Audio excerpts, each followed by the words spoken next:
In this industry, the right partner makes all the difference. 1-800-WATER-DAMAGE is your ally in the restoration space, delivering dependable services and trusted expertise when your customers need it most. From residential to commercial losses, we've got your back. When disaster hits, partner with a team that shows up. Learn more at 1-800-WATERDAMAGE.com, proud supporters of the Restoration Today podcast. Hey, restorers, welcome back to the Interconnect podcast booth. I am very excited about the amount of traction and comments that I've gotten from having the podcast booth here this year. So I am excited to have Maiclaire Bolton-Smith. She is the VP of Product Marketing at Cotality. I've gotten to hear her present several times, and she is a seismologist, I believe, and she has her own podcast, all of the things. So I am very excited to have you on the podcast. Welcome. Well, thanks, Michelle. I'm excited to be here, but this is like totally different for me for a while. I haven't done one of these in a while, and I'm used to interviewing people, so we'll just see who interviews you here. That's fine. We will see how it goes. Who's the stronger questioner of the two? I love it. Introduce yourself a little bit to the audience. Yeah, you kind of did it. So been with Cotality for a number of years. Background, officially, technically, I am an earthquake seismologist. Yep. But I've really kind of grown my career around communication. Which is what led me to here as being, head of product marketing. Do a lot of the thought leadership and content creation for the insurance business. This little interconnect event. Do a little bit with that. But yeah, I love talking about what we do. So I guess that's why I'm here. So yesterday we did the roundtable, the media roundtable. Yeah. What was kind of your big takeaway from that conversation? We talked about a lot. Honestly, it was just great to have like a diverse group of people there. So like we'd done the media roundtable before a few times, and it was like traditional media. Yes. And this year we expanded it to have podcasters, influencers, and it was just great to have like different views of people. And like one of the things that we kind of like kicked off the event with is, what are you hearing from your networks and from, whether it's, the media or, your podcast or people, like what are you hearing, and how should we drive this conversation? Yeah. So that was really interesting. So one of the topics you've been talking about a lot is the idea of compound risk, which I think is something that probably contractors don't understand that term. I don't understand that term. So what does it mean? What is compound risk? Yeah, so I think, by definition, it kind of means a couple of different things. One is sequential events. Mm-hmm. So think of prolonged drought leads to wildfire. Yeah. Big rainstorm, and the ground has been compromised because of the fire. Yep.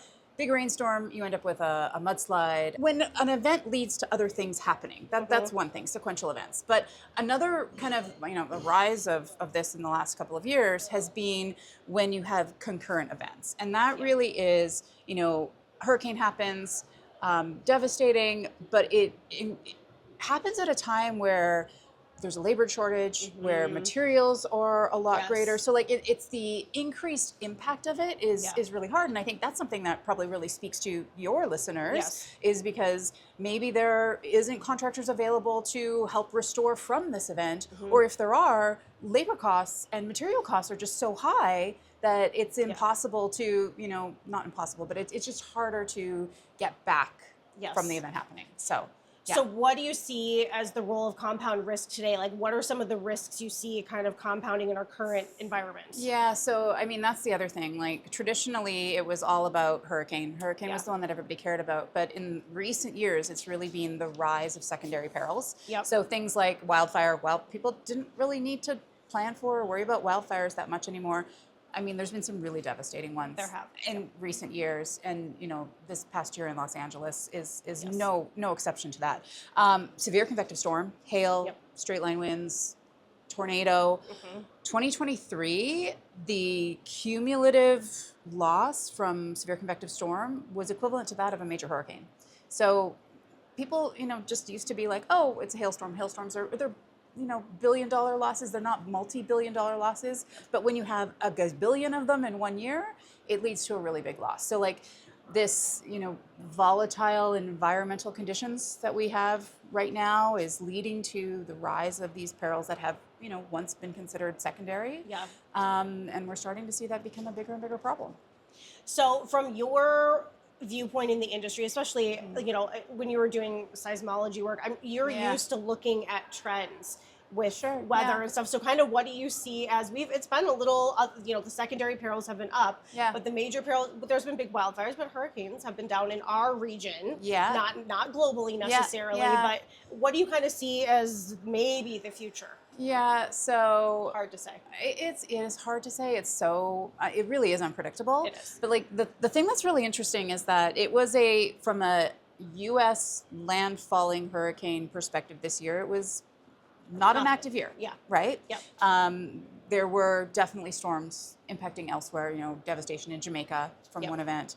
But everybody was saying it was going to be a horrible hurricane year, Yes. and nothing happened. Yeah. So whenever it's quiet, that always worries me because such a big part of this is people being prepared, people being ready, and people being the general public being prepared and understanding their risk. One thing I've always said is the number one thing you can do to be prepared for any kind of natural disaster is believe it will happen. Mm-hmm. And when something doesn't happen for a long time, people just think it's not going to happen. Yes. I have a bit of a different perspective on that because when it doesn't happen, you think, oh boy, it's going to really happen. Really happen. Yeah. So I think, from a hurricane perspective, that's definitely a concern. But the one that's in the back of my mind, just near and dear to my heart with my background, is earthquake. Yeah.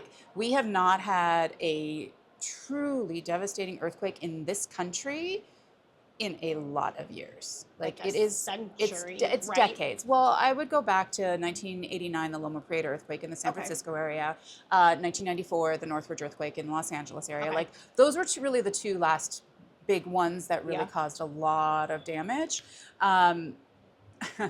If I were a seismologist, that would worry me. Oh, and I am. So I think it's just, people aren't necessarily thinking about earthquake anymore. Yeah. From an insurance perspective, the protection gap, which is maybe something else we could talk about as well too. The level of earthquake insurance is so low in California. Outside of California, it's even lower, and some places have better take up than others, but it's across the board, earthquake insurance is very low penetration. I think there's a lot to be done for awareness of what earthquake insurance covers, what it is. The California Earthquake Authority has done a phenomenal job in recent years on helping educate people in California on earthquake insurance and how it really can give you the strength to rebuild. But it's a huge gap, and I am terrified of when a big earthquake does happen somewhere in California or elsewhere in this country, and people don't have insurance to help them. That's a huge risk. Is earthquake insurance private, or is it is there something like the NFIP? But on the There's earthquake not side? something like the NFIP. No, it is all private insurance. Yeah. So 70% of residential earthquake insurance in California is written through the California Earthquake Authority and its partnering agencies. Outside of California, it's all private though. So there's no governmental. I don't know how to finish that sentence. But yeah. Do you have any role in kind of delivering, or does Cotality play a role in giving governments and the Earthquake Authority maybe data? I'm sure it does. Data related to risk and what you see. And, California Earthquake Authority, other, and all insurance companies really. We have both earthquake risk scores and earthquake catastrophe models too, which are probabilistic models, which look at the probability of various type of events happening and different losses that can happen. Those are insurance companies use those to help them set their premiums, to help make sure they have enough reserves and capital reserves so that they can actually pay out when a big event happens. Reinsurance purchasing for all events, not just earthquake, earthquake, hurricane, severe convective storm, wildfire, flood, winter storm. You name it. You name it. We'll see if we get a winter storm this week. We'll see. Yeah, I'm glad I'm getting out and heading back to the West Coast. Yes, it's going to be something. Yeah. So talking about carriers, do you think there's anything that the carriers are kind of quietly watching right now as far as signals? I hope they're watching. I hope they're watching just the change in, a couple things. I hope they're watching the volatile environment that we do have, and that there has been this rise of secondary perils. I think they are. I think they're very much aware of this. I don't know how many people are focused on earthquake, and I personally, just because it's so near and dear to my heart, and because I do fear it, I hope they do have that on their radar, that they're at least, prepared for when something happens. I'm not going to say if, I'm going to say when, because it is going to happen. So that's one thing. I think from a consumer perspective, there's a lot to be done from an education perspective. Both, earthquake and flood really stand out to me as the biggest protection gaps. I think, floods it's come a long way in the last decade. I look back to 2017 when Hurricane Harvey hit, and just the impact that had in the Houston area and across Texas. Like at the time, Cotality did this analysis, and it was something like 70% of the residential flood was uninsured, and it really came down to people had flood insurance if they lived in a FEMA designated flood zone, and flooding doesn't know boundaries, and just because you're in a flood zone doesn't mean that there's no risk anywhere else. And that really was, amplified in that event. I feel like since 2017, the industry's come a long way. And we've had some, hurricanes in the last few years, hurricanes Milton and Helene in particular, which had devastating flooding in Asheville, North Carolina, unexpected too. Very unexpected. People were not expecting that. So, but I think, if we look at how far the industry has come, I go back to Hurricane Harvey in 2017, and in the past decade, like there was huge protection gap when Harvey happened. Cotality did some analysis back at the time, and it was something like 70% uninsured, and that's terrifying. It is. It's a terrifying thing to think of. And I think when we look to, by the time we got to, nearly a decade later, there was horrible unexpected damage from Helene, but we didn't see that same sort of uninsurance that we did with Harvey. So I think that definitely stands out in my mind. Do you think there's any data that when it comes to risk that contractors maybe specifically should be looking at more, or they're misinterpreting? That's a great question. I mean, I don't think contractors would even think of looking at hazard risk scores or probabilistic models, or I don't think that's ever really even been a thing to do, but I can't see why it wouldn't be valuable to them, right? Like just like, again, back to the number one thing you can do is know your risk. And we say too is know your risk to accelerate your recovery. And I think like for contractors to know potentially what these risks are of what could, coming back to what Garrett said in his keynote too, is how can it open up new opportunities for you, right? So like knowing your risk, using data to understand what potentially could happen to potentially lead to more business for contractors.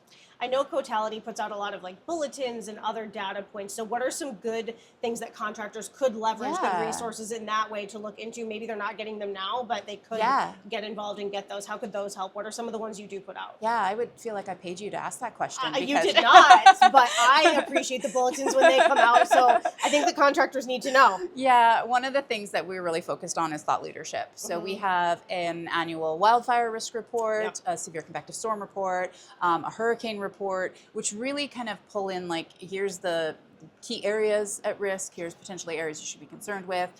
We update those on an annual basis. So yeah, those I think could be not too technical ways that, contractors could use. Because I think, looking at, how do I look at, probabilistic loss models? You need specific analysts to be able to do that. But like some of the thought leadership we do, I think could absolutely be relevant to contractors. And that's a good way just for a few hours. You don't have to be a data analyst or whatever, but it's more information for your business. The more you know, the more you know. Exactly. Okay, talk about your podcast a little bit. Because you have your own. I do have my own podcast. So tell our viewers about it if they're not listening. They should listen. They should. The podcast is called Beyond the Buildings. It's by Cotality. So it's Cotality's podcast. We are heading into season 6. Nice. Which is crazy to think that we've gone this long. It really spans all of Cotality's listeners across our entire ecosystem. So insurance, real estate, mortgage, talk through data solutions and stuff too, but it's just an opportunity to, really talk to people about key things in the industry, hot topics, and I love it. It's my favorite part about my job. Where can people find it? Available on all podcast channels. I say the same thing. Search for Beyond the Buildings. Favorite podcast platform, you will find it there. Exactly. Yes. Yeah, like and share. Perfect. Okay, Maiclaire, anything else you want to add that we didn't talk about? I guess the most important thing is to know your risk to accelerate your recovery. I think the world is always going to have natural disasters. Always. One of my favorite quotes actually is from seismologist Lucy Jones, and she says, the hazard is inevitable.